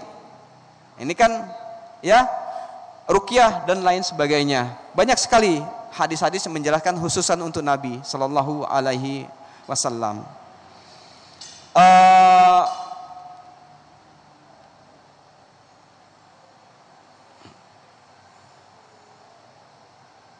Khususan untuk Nabi ini bisa dicontoh oleh kita. Adapun bangsa Hijaz, kebiasaan bangsa Hijaz, bangsa Arab, mereka mengobati dengan ekor kibas. Kalau irkun nasa, penyakit asam urat mungkin istilah orang sekarang ya, dipotong-potong ekor kibas ya, dimakan oleh mereka dengan garam, dengan kurma, dengan habat dan lain. Itu kebiasaan bangsa Hijaz, bangsa Arab. Banyak sekali dengan yang lain-lainnya. Jadi ini yang dimasukkan tibun nabawi, kekhususan untuk Nabi. Ada khusus bangsa Hijaz dan untuk manusia di permukaan, seluruh manusia di permukaan bumi ini. Selanjutnya surat Al-Baqarah, dalam hati Al-Baqarah 10 ya, fi qulubihim maradh, mungkin maksudnya ini fazadallahu maradh. Maknanya dalam hati mereka ada penyakit, lalu Allah menambahkan penyakit. Bagaimana tibun nabawi menafsirkannya ayat ini? Ini qadarullah, alhamdulillah saya pernah dengar Ustadz asatid kita menjelaskan hal ini dan saya ikut kajiannya di radio ya, radio. Nah, alhamdulillah pas saya mendengarnya juga. Jadi yang dimaksudkan hal ini ya ini, bila mana orang ini merasa sakit, ini tafsir menurut Ustadz yang menjelaskan pada waktu itu ya. Mungkin beliau ini merujuk ke tafsir-tafsir para ulama yang lainnya, yakni bila mana kita merasa sakit, maka Allah tambahkan nikmat sakitnya. Maksudnya dalam hal ini berbaik sangka kepada Allah. Contoh, bapak ibu pagi-paginya lemes, loyo, tidak bersemangat, merasa sakit di pagi harinya, maka di siang harinya akan lebih sakit lagi. Contoh, bulan puasa, ini lapar, haus mungkin ya. Kalau bapak nikmati rasa haus dan lapar untuk beribadah kepada Allah Azza wa Jalla, tidak akan merasa apa-apa. Bila mana bapak tidak beribadah kepada Allah, tentunya ini sangat tersisa sekali. Coba deh kita nggak puasa, tapi tidak makan, tidak minum setengah hari saja, tidak sarapan saja mungkin, sangat tersisa sekali. Adapun bila mana kita berpikirannya itu sehat, maka Allah tambahkan nikmat sehatnya itu. Bila mana kita berpikiran sakit, maka Allah tambahkan nikmat sakitnya. Pesan Al-Imam Ahmad dan sahabat Nabi yakni Abu Hurairah radhiyallahu anhu dan Imam Ahmad rahimahullah, banyaklah mengingat Allah karena ini kesembuhan, dan janganlah mengingat manusia karena ini adalah penyakit. Jadi ya kalau kita sakit ya beristighfar. Apakah dengan kita mengeluh akan menambah sehat penyakit kita? Tidak.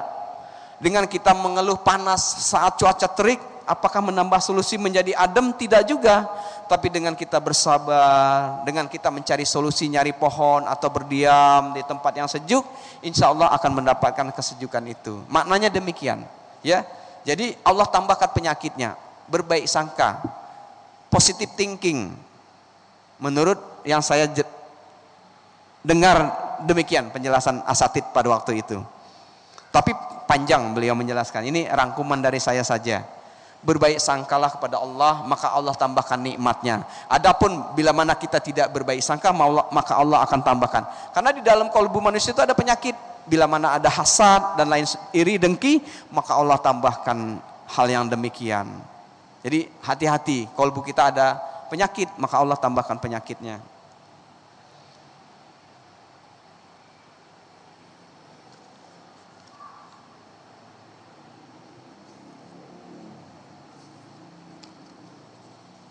Sudah cukup ya? Sudah habis pertanyaannya? Ada lagi yang mau bertanya mungkin?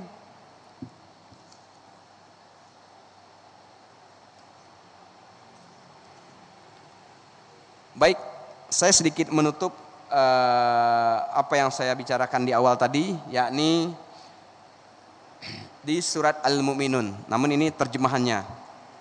Ayat 12. Manusia diciptakan dari saripati tanah.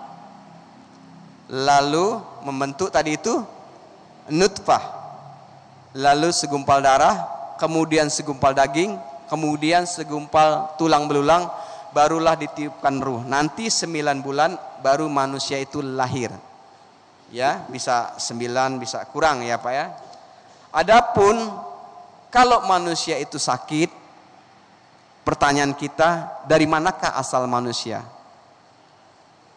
Dari tanah, Pak. Ingat perintah Allah tadi makan dan minum.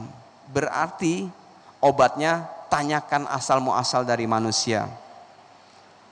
Obatnya asalnya juga dari manusia, yakni dari tanah. Makan dan minum itu semua sumbernya dari tanah. Tidak ada makanan dan minuman tidak di bumi Allah ini, tidak ada. Semuanya bersumber dari buminya Allah ini. Dan ini perlu dicamkan oleh kita bahwa obatnya pun bersumber dari demikian, karena asalnya manusia dari demikian. Saya sakit, saya tanyakan asal muasal saya. Dari mana ya saya? Dari saripati tanah. Karena makan dan minum kan menjadi saripati, terbentuknya nutfah tadi, bertemunya sperma dan apa namanya? Kalau bahasa itu ya kalau bahasa kita kan organ taroib. Taroib itu kan ada organnya. Ketika bersenggama, organ itu mengeluarkan sel telur. Jadi bukan di dinding apa itu ya, dinding rahim ya. Jadi ketika itu organ taroib ini, wasolbi wa taroib ini kan antara 2 puting susu. Ini buat wanita. Bila mana dia bersenggama, dia akan keluar, menetes dan menemui yakni ada di bakbul hayyah, yang di ginjal kanannya laki-laki, yakni sel sperma. Dari manakah ini? Dari saripati makanan. Membentuk apa tadi? Segumpal darah atau nutfah tadi ini. Berkembang menjadi segumpal daging, berkembang menjadi tulang belulang, berkembang menjadi terus berkembang. Nah, apabila manusia sakit, maka yang perlu ditanyakan adalah asal muasal manusia. Adapun obatnya seperti asalnya, yakni tadi itu makan dan minum perintahnya Allah Subhanahu wa ta'ala. Bisa jadi bapak sakit obatnya buah apel, bisa jadi bapak sakit obatnya nasi, bisa jadi bapak sakit obatnya hewan, binatang laut, kerang, ikan, kepiting dan lain sebagainya. Saya berikan contoh kasus. Bapak sakit tulang, biasanya kami menggunakan kulit kerang obatnya.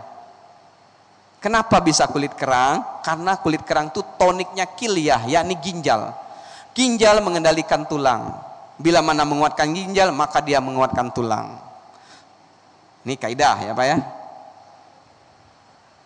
Jadi demikian.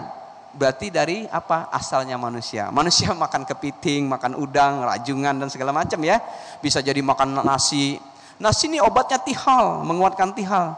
Tapi karena di Indonesia sudah dilazimkan, maka dia tidak seperti obat lagi, udah setiap hari.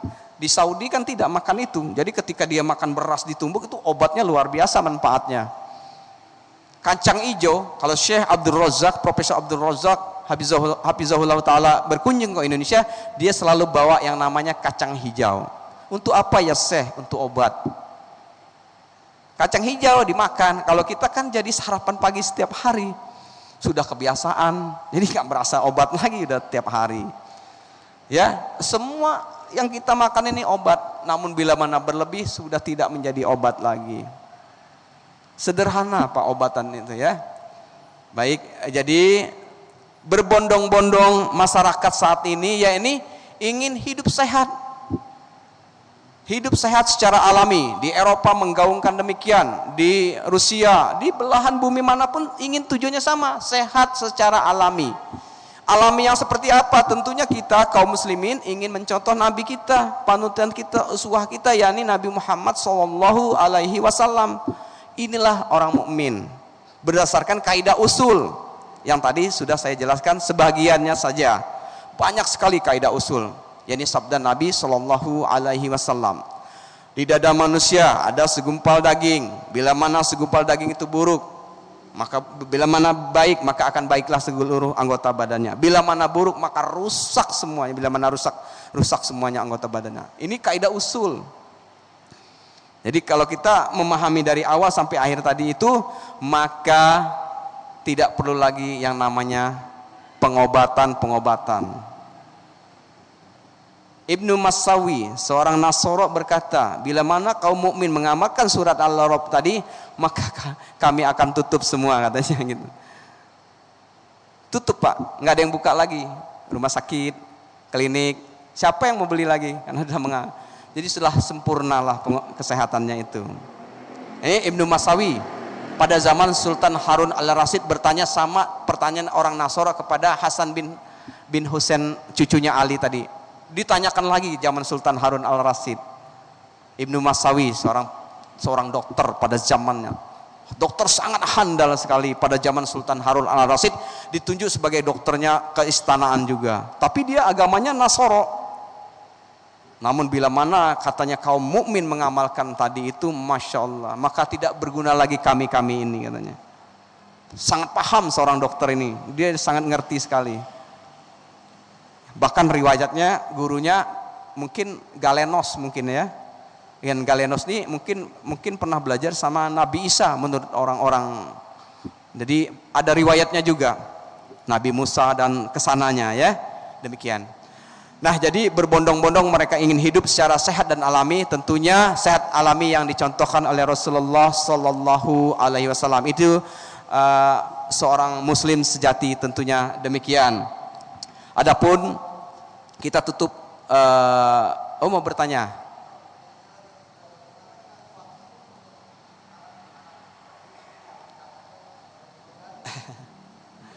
Pertanyaan yang sangat sulit yang saya jawab. Tapi kalau bertanya secara pribadi, insya Allah gampang jawabnya. Jadi ini nggak perlu digembar-gemborkan, nggak perlu diperdebatkan, ya. Jadi saya sekeluarga tidak melakukan demikian. Itu saja jawaban saya. Jadi tidak perlulah di mana yang salah, mana yang benar, ya. Saya tidak melakukannya karena saya yakin penyakit dari Allah Subhanahu wa taala tidak pernah menular seperti TBC, apa itu, tampek, cacar air. Ketika orang tampek, cacar air, anak saya biasa main dengan mereka. Alhamdulillah nggak pernah tertular. Kalaupun tertular ya bersabar saja. Tidak mengapa. Bagaimana kita mengejas nanti menular, kasihan yang sakit ya. Seharusnya dikunjungi tapi tidak dikunjungi karena sakit. Seharusnya nengok, megang-megang, diusap-usap, ini dari jauh saja nengoknya. Ketularan, katanya gitu ya. TBC kalau menular sudah menular semua kita ini. Tidak demikian. Saya datang orang TBC langsung muntah darah di depan. Apakah saya langsung begini? Kan tidak. Langsung di meja muntahnya. Masya Allah kan, tapi saya tidak merasa ketularan sampai saat ini. Tadi di dalam kalbu manusia terdapat penyakit. Kalau kita tidak merasakan, Allah tidak tambahkan nikmat penyakitnya itu. Bila mana kita merasa sakit, Allah tambahkan. Nah ini jawaban Al-Baqarah ayat 10 tadi itu. Mungkin itu ya. Saya nanti kalau berdua bolehlah kita jelaskan secara rinci. Namun ini tidak ada, memang demikian. Semua ada adab dalam menjawab. Thayyib, ada lagi mau bertanya? Sudah jam, iya.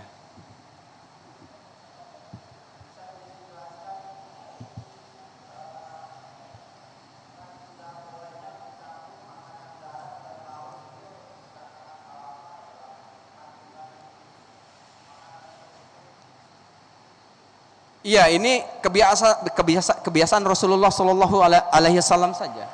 Jadi hanya kebiasaan. Tidak ada dalil nas yang menjelaskan dengan sangat rinci, tapi hanya kebiasaan saja, penukilan kebiasaan. Jadi ada kebiasaan Rasulullah yang bukan merupakan satu ibadah. Boleh nggak dicontoh? Boleh. Berpakaian, ingin gamis seperti Rasulullah, kan boleh nggak pakai gamis? Tapi kalau kita pakai gamis boleh nggak? Ya boleh juga. Bukan syariat gitu Pak.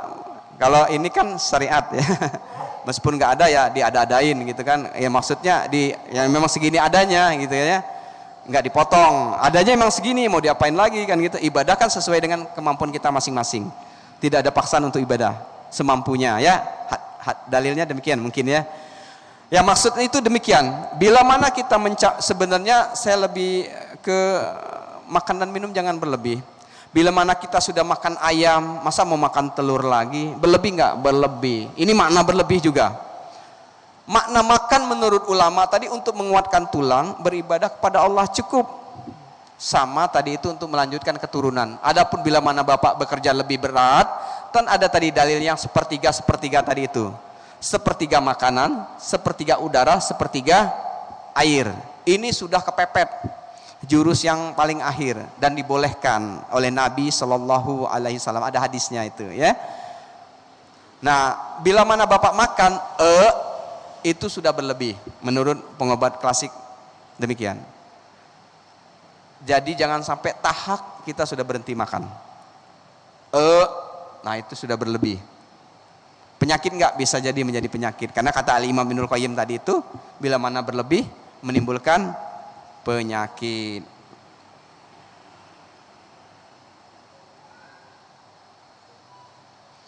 Cukup ya Pak ya. Insyaallah lain waktu kita sambung lagi.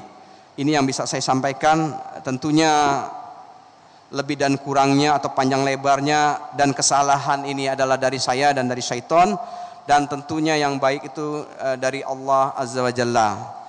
Kita tutup. Subhanakallahumma wa bihamdik asyhadu an la ilaha illa anta astaghfiruka wa atubu ilaik. Assalamualaikum warahmatullahi wabarakatuh.